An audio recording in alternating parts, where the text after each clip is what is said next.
नमस्कार, तुम्हा सगळ्यांचं अतुल सर ओनली ह्या युट्यूब चॅनलवर स्वागत. पहा, आज सेशनमध्ये आपल्याला टेल टॅग म्हणजेच क्वेश्चन टॅग आपल्याला शिकायचंय. पहा, आपण सुरुवातीला आहे ना त्याचं मराठीमध्ये पाहू काय असतं ते. बघा, इथे वाक्प्रश्न दिले, आय गो टू विलेज म्हणजे मी गावाला. आधी मराठीत समजून घ्या मित्रांनो, मी गावाला जातो. बरोबर. आता ह्याच्या पुढे जर आपण टेल टॅग लावलं किंवा क्वेश्चन टॅग बनवलं तर याचं मराठीमध्ये काय होईल, मी गावाला जातो ना. ओके, हे वाक्य काय झालं तुमचं क्वेश्चन मध्ये झालं, मी गावाला जातो ना. ओके, तुम्ही जेवण करताना म्हणजे काय झालं, तुम्ही त्या वाक्याला म्हणजे हे वाक्य तुमचं कुठलं आहे, विधानार्थी आहे म्हणजेच ऍसर्टिव्ह. त्याला तुम्ही स्टेटमेंट किंवा तुम्ही त्याला डिक्लेरेटिव्ह असंही म्हणू शकता. हे वाक्य आहे तुमचं विधानार्थी. त्या विधानार्थी वाक्यालाच तुम्ही जर शेवटी टेल टॅग लावलं तर काय होतं, ते क्वेश्चन बनतं. म्हणजे मी गावाला जातो ना, हो ना, हे की नाही. त्यावेळेस नाही ना हे जे शब्द लागतात मराठीमध्ये वाक्याच्या शेवटी, पण कुठं, विधानार्थी. बघा, तुम्ही आधी समजून घ्या क्वेश्चन कशा असतात. तुम्हाला मी ग्राफद्वारे तुम्हाला सांगतो. प्रश्नार्थक वाक्याला काय म्हणतात, इंट्रोगेटिव्ह सेंटेन्स. आता ह्याचे दोन प्रकार पडलेत, एक म्हणजे WH आणि दुसरं म्हणजे काय, वर्बल. त्यालाच आपण येस नो टाईप क्वेश्चन आणि ह्याला WH क्वेश्चन. पहा, आता ह्याच्यामध्ये सुरुवात तुमची WH ने झाली का, नाही. ह्याच्यामध्ये ह्याची सुरुवात ह्याच्यामध्ये टू बी च्या रूपाने झाली आहे का, नाही. तर मग ह्याची सुरुवात कशाने झाली का, विधानार्थी वाक्याने. आणि शेवटी काय झाले, आपण म्हणतो ना नाही ना, हो ना, हे जे काय शब्द येतात ना आणि पुढे क्वेश्चन मार्क, म्हणजेच ते काय समजायचं की तुमचं हे टेल टॅग आहे किंवा क्वेश्चन टॅग आहे. ओके, बघा, इंटरगेटिव्ह सेंटेन्स म्हणलं तर काय, डायरेक्टली त्याची सुरुवात एकतर WH ने होते किंवा टू बी च्या रूपाने होते. म्हणजे टू बी च्या रूपाने म्हणजेच काय की असे प्रश्न की ज्यांचं उत्तर हे एस किंवा नो मध्ये येतं. त्यासाठी मित्रांनो तुम्हाला वाक्यांचे प्रकार हे माहिती असलं पाहिजे. त्यासाठी तुम्ही चॅनलवर वाक्यांचे प्रकार हे मी अपलोड केलेले, तुम्हाला वरती आय बटन मध्ये भेटून जातील, पाहून घ्या. बघा, आधी मराठीत समजलं. आता ह्या वाक्यांचा आपण काय करूया, टेल टॅग करूया. बघा, त्यासाठी तुम्हाला टेल टॅग बनवण्यासाठी तुम्हाला टू बी ची रूप माहिती असणं गरजेचे. जसे की बघा, लिहून देतो, लिहून घ्या. Do, does, did, and, is, are, was, were, नंतर आहे have, has, had. ओके, नंतर आहे तुमचं कॅन पण येतं. नंतर आहे could, should, नंतर आहे would. आता याचं काय करायचं तुम्हाला, निगेटिव्ह. काय करायचंय, निगेटिव्ह. जर वाक्य तुमचं बघा, जर लक्षात आणून देतो कसं होतं बघा, डोंट,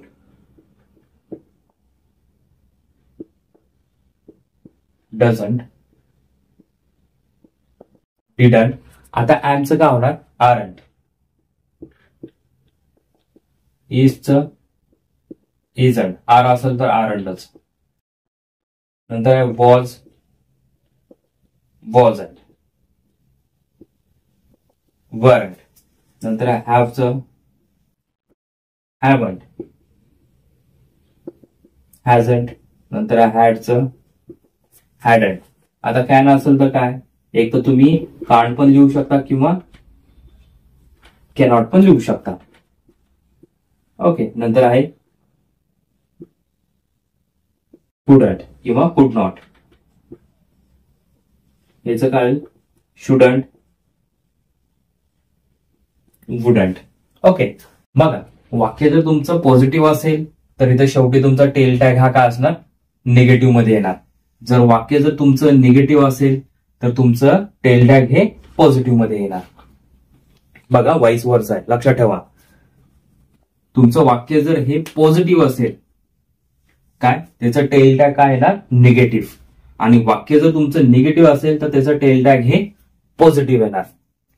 ओके, बघा आता आपण वाक्यरचना सोडू, मग तुमच्या लक्षात येऊन जाईल हा प्रकार. बघा त्यासाठी तुम्हाला काही टू बीचे रूप आहेत, जसे की बघा मी वरतीच हे लिहून दिलेले डू डज डीड. हे कोणत्या काळात येतात हे आधी तुम्हाला माहिती असणं गरजेचं आहे. मी बोर्ड रफ करतोय, हे वाटलं असं तुम्ही लिहून घ्या व्हिडिओ पॉज करून.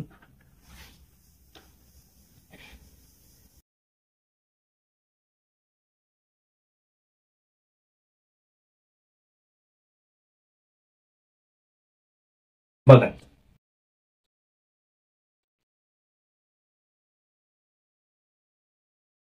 सिंपल प्रेझेंट टेन्स काळामध्ये तुमचं काय आहे, डू डज. काय डू डज. आता आय, वी, यू आणि दे असताना काय वापरायचं तुम्हाला, डू. आणि ही, शी, इट आणि नेम असताना डज. ओके, आणि सिंपल पास्ट टेन्स म्हणलं तर बघा सिंपल पास्ट टेन्स. आता ह्याचं म्हणलं तर बघा ह्या सगळ्या कर्त्यांपुढे तुम्ही डीड वापरू शकता. काय सगळ्या कर्त्यांपुढे तुम्ही डीड वापरू शकता. आता याचं पॉझिटिव्हचं सूत्र कसं असतं, सब्जेक्ट प्लस V1 क्रियापदाला एस किंवा ईएस प्लस ऑब्जेक्ट. आणि सिंपल पास्ट टेन्सचं पॉझिटिव्हचं सूत्र म्हणजे काय असतं, subject plus V2 plus object. म्हणजे जसं की पहा subject plus V1 SES plus object म्हणजे आय गो टू विलेज. बघा आय गो टू विलेज. आता हे वाक्य तुमचं कुठल्या काळातलं आहे, सिंपल प्रेझेंट टेन्स मधलं आहे. बघा वाक्यरचना लिहून घ्या. तुम्हाला काय करायचं, सुरुवातीला ही वाक्यरचना आहे अशीच्या अशी तुम्हाला लिहायची सुरुवातीला. ओके, इथं तुम्हाला काय करायचंय, कॉमा द्यायचा आहे. आणि त्याच्यानंतर हा काळ कुठला आहे, सिंपल प्रेझेंट टेन्स. मग हे पॉझिटिव्ह आहे का निगेटिव्ह आहे, पॉझिटिव्ह. मग त्याचं टेल टॅग काय ना, निगेटिव्ह. जसे की बघा आता आय असेल तर बघा आय गो म्हणजे आपण काय घेणार इथं, डू. आता हा जो सब्जेक्ट आहे इथला सुरुवातीचा, ह्याच्या अनुसरूनच तुम्हाला काय करायचंय, जे टेल टॅगचं जे टू बी स्वरूप आहे ते त्याला अनुसरून घ्यायचे. जसे की बघा आय, तर मग आय साठी काय वापरतो आपण, डू घ्या. हे काय निगेटिव्ह आहे का पॉझिटिव्ह आहे, पॉझिटिव्ह आहे. मग याचं निगेटिव्ह. मग डोंट, आय आणि क्वेश्चन मार्क. संपलं. एवढंच आहे फक्त याच्यामध्ये, काही अवघड नाही. आता त्याच्यानंतर पहा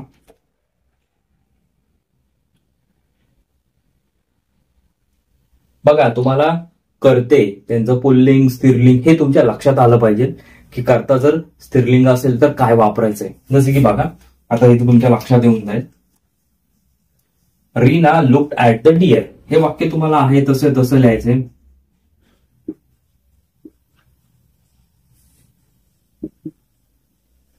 आणि कॉमा द्यायचा आहे. ओके, आता रीना हे काय तुमचं नाव आहे, कोणाचं, एका मुलीचं. आता मुलगी म्हणलं तर काय येतं की स्त्रीलिंग. मग इथं तुम्ही डायरेक्टली आता काळ कुठला आहे तुमचा, सिंपल पास्ट टेन्स म्हणजे V2 आला, बरोबर. म्हणजे सिंपल पास्ट टेन्स म्हणलं तर काय वापरायचं आपल्याला, डीड. म्हणजे इथं तुम्ही डिडंट शी पण म्हणू शकता. ओके, किंवा डिडंट रीना. ओके, तुम्ही नाव पण लिहू शकता. काय शी कसं काय आलं, कारण की रीना हे काय स्त्रीलिंग आहे म्हणून त्याला अनुसरून आपण काय घेतले, शी. आणि तसं नसेल तर डायरेक्टली तुम्ही नाव पण लिहू शकता. आता पहा वाक्यामध्ये जर सुरुवातीला जर पीपल आला असेल तर मग तुम्हाला त्याचं टेल टॅग करताना काय करायचंय, दे वापरायचे. बघा वाक्याच्या सुरुवातीला जर पीपल असं आलं असेल तर तुम्हाला काय करायचंय, टेल टॅग करताना दे वापरायचे. आणि जर आता इथं Reena and Seema look at the deer, मग आता इथं काय येणार, शी नाही येणार, इथं फक्त एकच येणार. म्हणजेच काय, दे. म्हणजे हे अनेक वचन आहे ना, बरोबर. ज्यावेळेस अनेक वचन असेल त्यावेळेस तुम्हाला काय करायचंय, शेवटी दे वापरायचंय. आता तुम्हाला निगेटिव्हचं वाक्य सांगतो.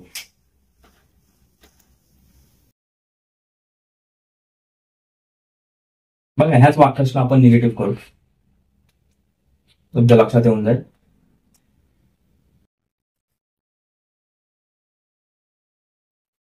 People